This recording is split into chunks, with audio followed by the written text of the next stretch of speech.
Chers amis, dans le cadre des halachot borer, des halachot du tri, il y a une question très intéressante qui se pose, qu'on me pose personnellement assez souvent. C'est la question de savoir si on a le droit de filtrer de l'eau Shabbat. Quelle est ici la problématique? Shabbat, j'aimerais filtrer de l'eau. Pourquoi? J'aime pas tellement l'eau qui coule du robinet, je pense que cette eau elle n'est pas suffisamment pure, etc. J'ai donc un système qui permet de filtrer l'eau. Il y a des gens qui ont, en Israël ou ailleurs, des espèces d'appareils comme ça. On appuie sur le bouton, il y a immédiatement de l'eau filtrée qui coule. Il y a des gens qui ont en Israël, il y a une espèce de filtre qui s'appelle le Brita. Ça veut dire on met de l'eau et puis il y a un filtre qui permet de filtrer l'eau. La question qui se pose, est-ce qu'on a le droit de se servir de ça le jour de Shabbat ou pas? Shulchan Aruch dit que du vin qui est pur, ça veut dire qu'on pourrait consommer tel quel, mais qu'on aimerait malgré tout passer dans une passoire pour qu'il soit encore meilleur. Il y a écrit dans Shulchan Aruch qu'on a le droit. Si jamais il était non comestible avant qu'on ne le filtre, c'est interdit de le filtrer. Mais si jamais avant même qu'on le filtre, il était consommable, donc ça veut dire qu'il était consommable. Ça veut dire qu'en fait, en quelque sorte, tu fais quasiment rien. Et quand bien même tu en viendrais à te servir d'un ustensile qui est fait pour trier, ça serait permis. Pourquoi? Quand est-ce qu'on dit qu'il y a un problème de se servir d'un ustensile qui est fait pour le tri? Quand on est en train de trier. Mais là, ça ne s'appelle pas trier, puisque le vin était consommable tel quel. Donc en quelque sorte, les saletés qui sont à l'intérieur, on considère qu'elles sont un petit peu comme annulées, comme annulables, comme négligeables. Et donc du coup, c'est comme s'il n'y avait que du vin. Voilà la halacha. Question juste pour ceux qui aiment bien réfléchir un petit peu. A priori, c'est super bizarre. Pourquoi? Imaginez que j'ai devant moi des petits pois et des carottes. Je veux les petits pois, je veux pas les carottes. Bon, vous êtes d'accord que si je voulais vraiment manger les carottes, je pourrais. Simplement, moi pour l'instant, je veux pas de carottes, je veux que des petits pois. Est-ce que j'ai le droit de prendre des petits pois avec un ustensile qui est fait pour trier?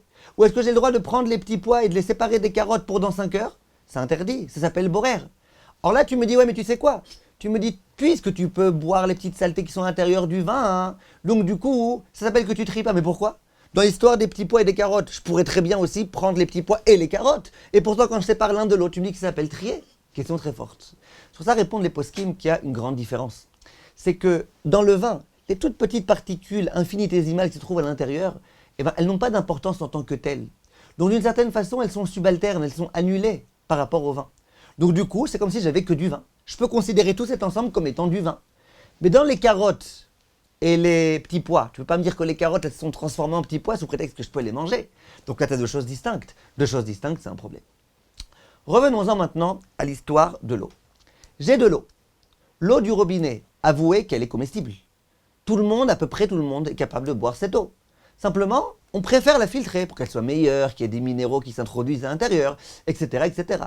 Alors comment je considère la chose? Les poskim, de façon très claire et très ferme, disent qu'il n'y a aucun problème. Si cette eau est comestible telle qu'elle, que la plupart des gens du monde est capable de boire cette eau-là, c'est pas une eau qui est infestée, c'est pas une eau qui est non potable, elle est potable, elle est comestible. Simplement, nous, on préfère la boire alors qu'elle est filtrée. Ça obéira exactement à la même logique que de ce qu'on vient d'expliquer, à savoir qu'on aura le droit de consommer cette eau. Par contre, là où le problème va se poser, c'est dans la mesure où je suis quelqu'un d'un petit peu maniaque, quelqu'un d'un petit peu, comme on appelle dans la halakha, isténis. Je suis un peu délicat, moi. Et donc moi, j'affirme de façon très claire, c'est soit vous me permettez de filtrer cette eau et je la boirai, soit vous ne me permettez pas et je la boirai pas. Excusez-moi. Qu'est-ce qu'on fait dans un tel cas? Bien, le Chafetz Chaim est dit, au nom du Pri Megadim, Umi Shewi Isténis, si quelqu'un est délicat, V'yefchar le mishteari, il ne peut pas boire l'eau ou le vin sans l'avoir filtré. Efchar avderuba de inshelo kabde klal, lo amrian batadato, l'idée assour d'ava borer. Il dit bien que la plupart du monde est capable de boire l'eau comme elle se trouve avant d'être filtrée, puisque moi je suis incapable, pour moi ça s'appelle borer. Excusez-moi. Dit le Chafetz Chaim, efchar. C'est possible que, maintenant comme on est ici dans quelque chose qui est deoraita, et borer c'est une source deoraita, on va pas s'amuser avec le feu. Si le Pri Megadim dit c'est possible que, on va considérer que c'est interdit, et puis voilà. Donc, filtrer de l'eau, si jamais je sais très bien que je suis capable de la boire sans la filtrer, simplement je la préfère quand elle est filtrée, j'ai le droit. Si je sais que sans l'avoir filtrée, j'aurais pas pu la boire, je peux la boire que quand elle est filtrée, là, on entre effectivement dans un problème. Maintenant, je vais vous dire un petit scoop. Écoutez bien. S'il s'agissait d'une eau dans laquelle il y a vraiment des saletés, il y a vraiment des problèmes, des petits cailloux, des machins, là, toute la logique qu'on vient de dire, elle est valable. À savoir que si moi je ne suis pas capable de boire cette eau-là, ça sera interdit.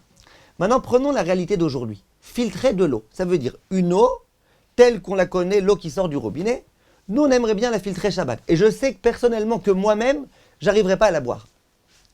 Est-ce que c'est vraiment comme l'histoire du vin dans lequel il y a des saletés ou pas? Et donc, est-ce qu'on va vraiment interdire ou pas? La plupart des poskim disent ce que je vous ai dit maintenant, que oui, on va interdire. Le Pri Megadim dit que si tu ne peux pas boire l'eau sans l'avoir filtrée, tu n'auras pas le droit de la filtrer. Donc tu n'as pas le droit. C'est terminé. Mais vient un très grand rave de Bnei Brak qui s'appelle Rav Nissim Karelitz, l'un des grands de la génération. Et il dit, moi personnellement, j'autorise. C'est pas que je croyais que sur le Pri Megadim. Le Pri Megadim, il parlait d'autre chose. Le Pri Megadim, il parlait d'un vin dans lequel il y a de la lie. Cette lie-là, moi personnellement, j'arrive pas à boire le vin avec. Où il y a des petites saletés dedans, personnellement, j'arrive pas à boire le vin avec ces saletés. Qu'est-ce que je vais faire? Je vais filtrer. Maintenant, regarde le filtre, au bout de 10 fois, 20 fois, 30 fois, tu vas voir. Il va être complètement saturé de saleté. Les saletés, elles sont palpables, elles sont existantes, tu peux les voir. Alors là, effectivement, on considère que ça s'appelle filtrer. Et là, effectivement, si j'étais pas capable de boire avant de filtrer, je pourrais pas filtrer Shabbat. Même si la plupart des gens, ils sont capables de boire. Il dit, mais dans le cas de l'eau, c'est pas la même chose. Parce que l'eau, c'est de l'eau. Prends le filtre au bout de 2 mois, regarde, le filtre, il est resté exactement le même. Il n'y a rien, ça s'appelle pas filtrer. C'est presque, j'allais dire, de la psychologie. D'accord, ça filtre un petit peu, il y a quelques petits machins, ça passe par des filtres, il y a un peu de minéraux qui sont ajoutés. Mais il n'y a pas de mamachout. Tu procèdes pas véritablement à un tri. Dit le Rav Nissim Karelitz. Et donc, moi, dans un tel cas, je considère que ça s'appelle pas trier. Ça s'appelle bichal pas trier. Donc, si tu as de l'eau dans laquelle tu as vraiment des saletés, alors là, bien sûr qu'on parle de trier. Effectivement, si tu as de l'eau dans laquelle tu as tout type de choses qui sont tombées et puis tu as des problèmes, là, effectivement, ça s'appelle trier. Mais si jamais c'est vraiment de l'eau, il n'y aura pas de problème. Je vous donne un autre exemple. Imaginez que j'ai du jus d'orange. Et moi, personnellement, bon, j'aime bien la pulpe, mais bon, pas trop. Je préfère boire le jus d'orange sans pulpe. Si un jour, j'ai pas de filtre, je boirai le jus d'orange avec de la pulpe. Mais si jamais j'ai un filtre, je préfère filtrer mon jus d'orange. Qu'est-ce qu'on dira dans un tel cas? Eh bien, c'est la même chose. Si je suis capable de boire le jus avec la pulpe, eh ben, j'aurai le droit de filtrer. Si jamais je ne suis pas capable de boire le jus avec la pulpe, eh ben, moi-même, personnellement, je n'aurai pas le droit de filtrer. Les autres, ils auront le droit. Mais moi, pour moi, je n'aurai pas le droit de filtrer. Là, qu'est-ce qu'il dira le Rav Nissim Karelitz? Il dira que c'est assour. Parce que la pulpe, c'est de la réalité, c'est de la mamachoute. Tu la vois, tu peux la toucher des doigts. Tu la vois sur le filtre. Tu vois la différence entre un jus d'orange filtré et un jus d'orange pas filtré. Par contre, dans l'eau, tu ne vois pas la différence. Donc, si on résume, se servir d'un filtre le jour de Shabbat, évidemment dans lequel il n'y a pas de système électrique. Est-ce qu'on a le droit ou pas? Réponse. Pour de l'eau ou pour du vin, même un petit peu sale. Si jamais j'aurais été capable de boire sans cela, mais je le fais pour que ce soit meilleur, j'ai le droit. Si je suis incapable de boire sans cela, je n'ai pas le droit. Pour l'eau, qui n'est pas sale, mais simplement qui n'est pas tellement bonne quand elle est pas filtrée, là, dit Rav Nissim Karelitz qu'on aura le droit de la filtrer, même pour quelqu'un qui est hysténiste, pour quelqu'un qui est délicat, et qui dit, moi, je suis incapable de boire tant que je n'ai pas filtré. Kol tov, mes chers amis, et à la prochaine fois, Be'ezrat Hashem. Merci de votre attention.